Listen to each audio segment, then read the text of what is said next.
Bonjour à tous, nous sommes le 12 novembre. Écoutez, c'est le décompte du 12 novembre aujourd'hui. Donc on va faire le point sur les pièges, où est-ce qu'ils en sont, notamment les pièges à vin et bière.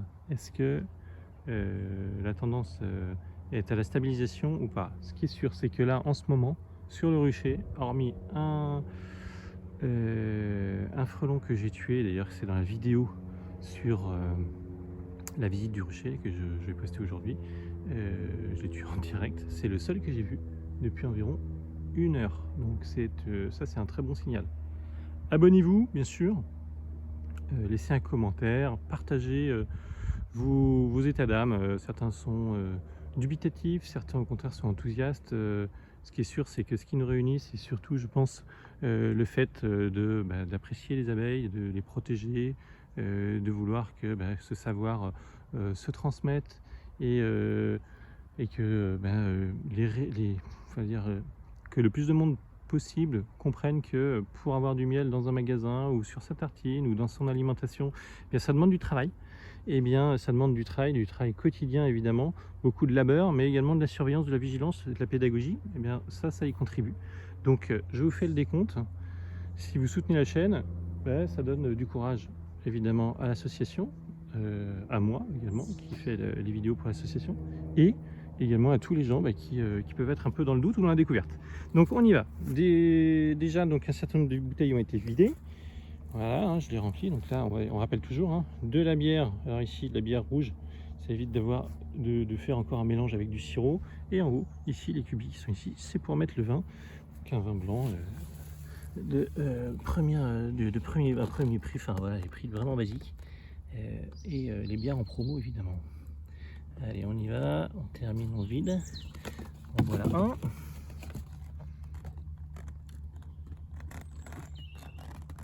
Et hop, donc dedans un petit peu de guêpe, un peu d'abeille, du frelon, top, très peu de dégâts en abeilles et en autres types d'insectes.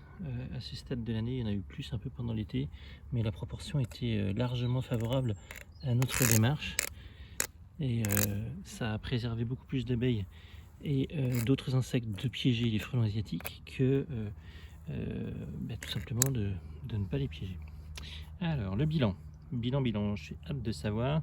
J'ai l'impression que ça s'est un peu tassé, mais on va faire, en tout cas sur les frelons européens ici, là il n'y a qu'un seul ressortissant. À la dernière vidéo que je vous montrais, il y en avait, me semble-t-il, 3 ou 5, il me semble 5, donc beaucoup moins, 5 de moins du coup, 5 fois moins.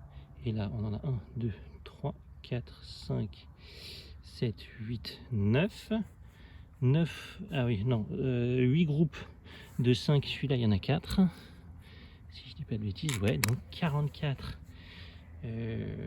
frelons asiatiques piégés dans les pièges à bière et vin. Donc 44 par rapport à, il me semble, 55 la semaine dernière. La semaine d'avant c'était 127, la semaine d'avant c'était pareil 150, quelque chose de très élevé. On est dans un tassement, une fin de courbe.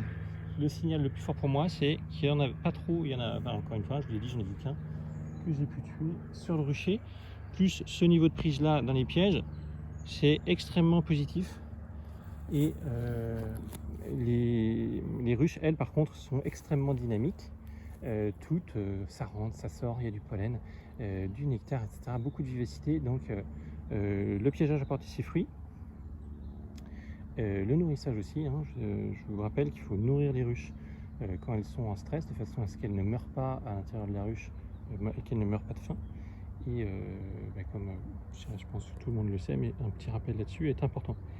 Voilà, écoutez, en tout cas, un bilan que je pensais plus faible. Je pensais qu'il y en aurait une vingtaine et on en a quand même encore 44, 45, ce qui reste significatif. Donc je réamorce les pièges.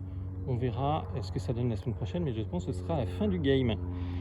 A très bientôt et soutenez la chaîne. Des likes, des commentaires, des abonnements sont les bienvenus, font chaud au cœur et donnent l'énergie pour toujours apporter ce petit bout d'actualité dans ce coin des Yvelines où la lutte est la même qu'en Normandie, dans le sud de la France, dans le nord de la France, dans l'est ou dans le centre. À très bientôt, au revoir.